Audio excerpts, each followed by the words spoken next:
Okay, everyone, welcome to my workbench. Um, Skipped ahead very slightly here.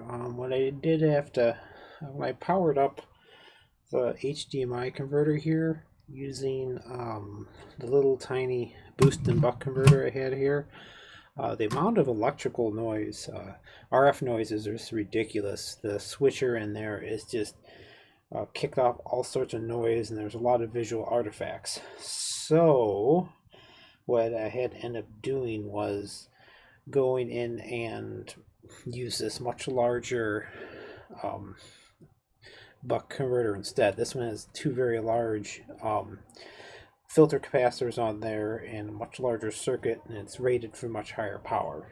I tried very briefly to power it off the 5-volt supply of the Jaguar, but it was way too much. The power supply wouldn't even power on, so that was a definitely a no-go.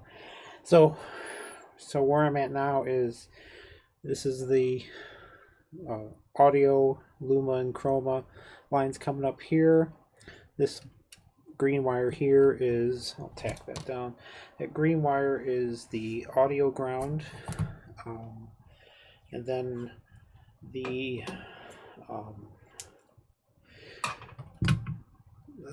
all the signals feed up into, this is the HDMI converter here, which I'm going to have hanging upside down from the top lid, so that'll be a nice neat installation there. Really want to avoid, when you route any kind of signal lines, you want to avoid as many. These lines here, the ones you got to worry about, these are all the address lines for the memory and video, and those are going to be kicking off a lot of electrical noise coming off of there. So all I have left now is more or less reassembly, where I have to figure out a way to put all this together. And just on the back here, you see where this is the new HDMI port. I'm just gonna have to cut in here with a pair of tin snips.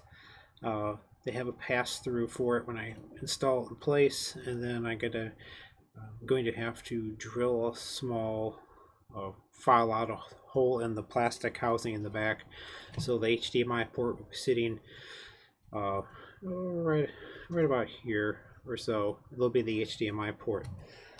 Let's see, how do I go about this?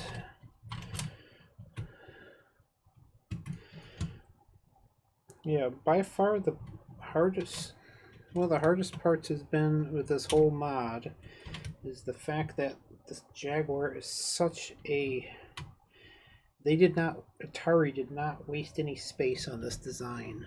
It's a very tidy board. They didn't really allow any overhead on the power circuit either, I can tell. So it was designed fairly well. It's just not a lot of room in here for modding.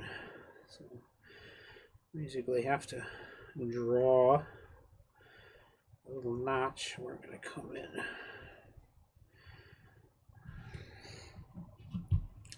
I need to find my big snippers too. This is fairly decent size steel going on here. And let me do that. The nice thing about this particular mod I've done is it doesn't take away anything from the Jaguar operating as it should. It still has your RF out. I didn't block or interfere the AV out port in any way. So it'll be, if you want to use traditional ports, they're still there. I didn't take anything away from it. I only added to it. That's when I do mods, I like it doing that way. I like having it so the system looks legitimate, the system still works as much as possible like it was originally intended. My goal is not to, I mean, if you just want a retro playing system that has HDMI out, just get a Raspberry Pi or a PC and emulate it. Don't bother mucking around with old hardware. So Let me pause this and see if I can find my big tin snips. Okay, everyone, welcome back to my workbench. Well, this is actually a jump cut here.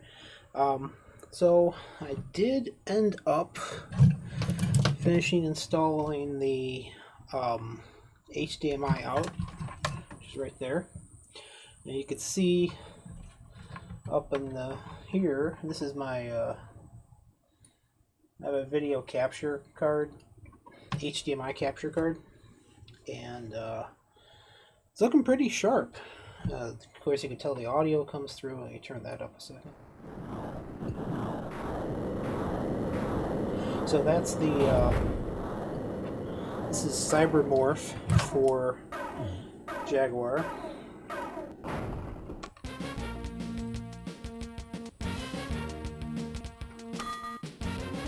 Sure, why not?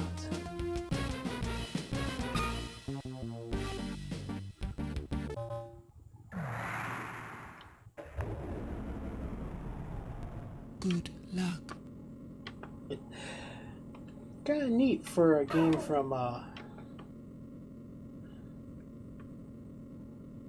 in the early 90s. All polygon graphics. Just kind of interesting.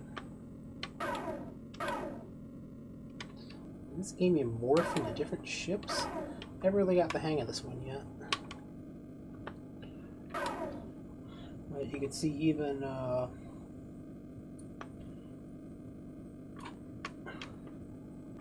pretty decent looking. You can see the HDMI signal coming out. It's fairly clean too. Actually, it looks a little better on a TV set. Turn this volume down. It's a little cleaner on a TV set. Avoid the ground. Oh, must have hit something.